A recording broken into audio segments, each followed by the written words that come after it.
Hello दोस्तों। आज हम बात करेंगे पल्मोनरी आर्टरी हाइपरटेंशन को डायग्नोज कैसे किया जाता है, क्या क्या जांचें इसके लिए अवेलेबल है जो कि पल्मोनरी आर्टरी हाइपरटेंशन के जांच में और उसकी इवैल्यूएशन में मदद करती है। आज का टॉपिक है पल्मोनरी आर्टरी हाइपरटेंशन का डायग्नोसिस। पल्मोनरी आर्टरी हाइपरटेंशन यानी राइट साइड के हार्ट की जो नली जाती है लंग्स में उसका प्रेशर बढ़ना, ये डेंजरस बीमारी है, कभी कभार जानलेवा भी हो सकती है। कई बार सही तरह से सही जांच ना हो पाए तो बीमारी लंबे समय तक ना पकड़ में आए, ऐसा हो सकता है। हार्ट फेल इससे हो जाए, मृत्यु से हो जाए, ऐसा हो सकता है। इसलिए बीमारी के बारे में जानना और समझना अति आवश्यक है।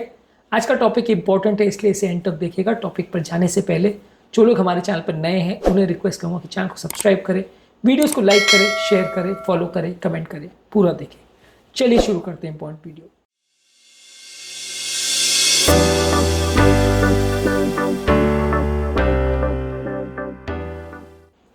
सबसे पहले आप पेशेंट की एक डिटेल मेडिकल हिस्ट्री लोगे जिसमें उसके सिम्टम्स और रिस्क फैक्टर्स पर बात करोगे। सिम्टम्स और कारण क्या होते हैं पल्मोनरी हाइपरटेंशन, उस पर हमने एक सेपरेट वीडियो किया है, उसके ज़्यादा डिटेल में नहीं जाएंगे, उन्हें चेकआउट करिए। ज़्यादातर व्यक्ति को चलने में सांस फूलना, घबराहट होना, बेचैनी होना, चक्कर होना या बेहोश हो जाना, कई बार इस तरह के फीचर्स हो सकते हैं। बहुत ज़्यादा कमजोरी, सुस्ती हो, सांस फूले, पाँव में सूजन आ जाए, ऐसे फीचर्स देखने को मिल सकते हैं। कई बार आप पेशेंट को जब फिजिकल एग्जामिनेशन में ऑस्कल्टेशन करते हो तो हार्ट में साउंड मिल सकता है। पल्मोनरी हार्ट का जो साउंड है या P2 साउंड जो है वो थोड़ा स्टेथोस्कोप से ऑस्कल्टेशन में ज़्यादा लाउड सुनाई देता है। पेशेंट के पाँव में सूजन मिल सकती है, स्किन कलर थोड़ा चेंज मिल सकता है, ये उसके फीचर्स देखने में मिल सकते हैं। सबसे इंपॉर्टेंट टेस्ट जो होता है, जो पल्मोनरी आर्टरी हाइपरटेंशन जानने और समझने के लिए इंपॉर्टेंट है, वो है इकोकार्डियोग्राफी, जो कि राइट साइड के हार्ट डायलेटेड है उसमें आपको मिलेगा। राइट साइड का प्रेशर्स बड़े मिलेंगे। पल्मोनरी आर्टरी प्रेशर्स आप डायरेक्टली उसमें कैलकुलेट भी कर सकते हो। ट्राइकस्पिड वाल्व में कितना लीकेज है उसका प्रेशर ग्रेडियंट को आप कैलकुलेट करते हो तो उसमें आपको पल्मोनरी आर्टरी प्रेशर्स मिल जाते हैं। उसके बेसिस पे आप जज कर सकते हो कि कितना ज़्यादा पल्मोनरी हाइपरटेंशन है। उसके बाद आप इसमें ये भी जज कर सकते हो कि थेरेपी दिया तो कैसा रिस्पॉन्स आया, ओवरऑल पेशेंट की कंडीशन कैसी है, लॉन्ग टर्म क्या प्रोग्नोसिस है, बचने मरने के क्या चांसेस है, लगभग सभी कुछ उसमें पता चल जाता है। तो प्रैक्टिकली स्पीकिंग अगर एक जांच आपको करनी है पल्मोनरी आर्टरी हाइपरटेंशन के पेशेंट में तो वो इकोकार्डियोग्राफी यानी हार्ट का अल्ट्रासाउंड है, जो कि लगभग सारी इन्फॉर्मेशन आपको दे देगा और इसमें मिस होने के चांसेस काफ़ी कम है।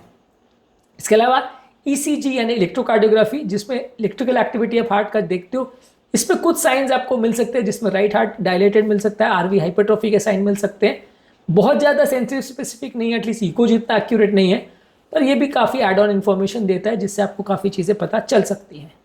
इसके अलावा चेस्ट एक्सरे में आप देखते हो कि कोई लंग्स की बीमारी है कि नहीं, हार्ट का साइज डायलेटेड है कि नहीं, पल्मोनरी आर्टरी डायलेटेड है कि नहीं, ये सारी चीज़ें आपको एक्सरे में मिल सकती है। नेक्स्ट इंपॉर्टेंट टेस्ट है पल्मोनरी फंक्शन टेस्ट, जहाँ पे आप लंग्स का टेस्ट करते हो। एक मशीन में पेशेंट को फूंकने के लिए बोलते हो और वहाँ पे पता चलता है कि लंग्स में कितनी बीमारी है और लंग्स का ओवरऑल कंडीशन कैसा है, लंग्स की बीमारी है तो कौन से टाइप की है। ये सारी चीज़ें पल्मोनरी फंक्शन टेस्ट में आपको पता चलती है, ये भी इंपॉर्टेंट टेस्ट है। ब्लड टेस्ट में आप पेशेंट का देखते हो ओवरऑल क्लॉटिंग पैटर्न कैसा है, डी डाइमर में पल्मोनरी एम्बोलिज्म के बारे में पता चल सकता है, ट्रोपोनिन करने से हार्ट का अटैक है या नहीं, हार्ट में कोई डैमेज हुआ कि नहीं, ये पता चल सकता है। अगर किसी को हार्ट फेलियर और लंग्स फेलियर में डाउटफुल है तो वहाँ पे NT-proBNP टेस्ट मदद कर सकता है, जो कि अगर ज़्यादा है तो हार्ट फेलियर इंडिकेट करेगा, लो है तो लंग्स फेलियर इंडिकेट करेगा। तो ये भी एक इंपॉर्टेंट टेस्ट है जो इस मामले में आपकी मदद कर सकता है जानने के लिए कि व्यक्ति को प्रॉब्लम कहाँ पे है। इसके अलावा आप कर सकते हैं CT angiography. CT pulmonary angiography में अगर हार्ट से लंग्स में जो नली जाती है उसमें कोई क्लॉट जम गया है तो पता चल सकता है। प्लस CT स्कैन में लंग्स की कोई बीमारी है या नहीं, हार्ट का साइज कैसा है, लंग्स की पैरेन्काइमा में कोई डिजीज़ है या नहीं, ये सारी इन्फॉर्मेशन आपको मिल जाएगी, जो कि एक बहुत ज़्यादा इंपॉर्टेंट टेस्ट है जो कि हर पल्मोनरी आर्टरी हाइपरटेंशन वाले पेशेंट में ज़रूर करना चाहिए। बहुत ज़्यादा वाइटल इन्फॉर्मेशन देता है, बहुत सारी छोटी बड़ी बीमारियों को रूल आउट भी करता है, तो इसके बेसिस पर डायग्नोसिस और ट्रीटमेंट करना काफ़ी ईजी हो जाता है।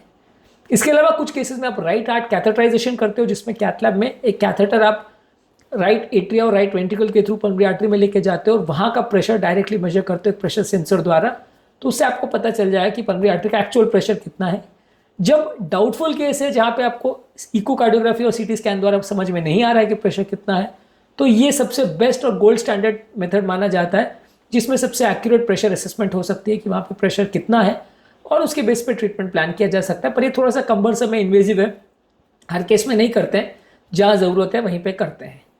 इसके अलावा पल्मोनरी एम्बोलिज्म वाले केस में जहाँ डाउटफुल है वहाँ VQ स्कैन यानी वेंटिलेशन परफ्यूजन स्कैन करते हैं, जिसमें अलग अलग जगह का वेंटिलेशन और परफ्यूजन, ब्लड का और ऑक्सीजन का सप्लाई में कितना डिफरेंस है उसको असेस करते हैं।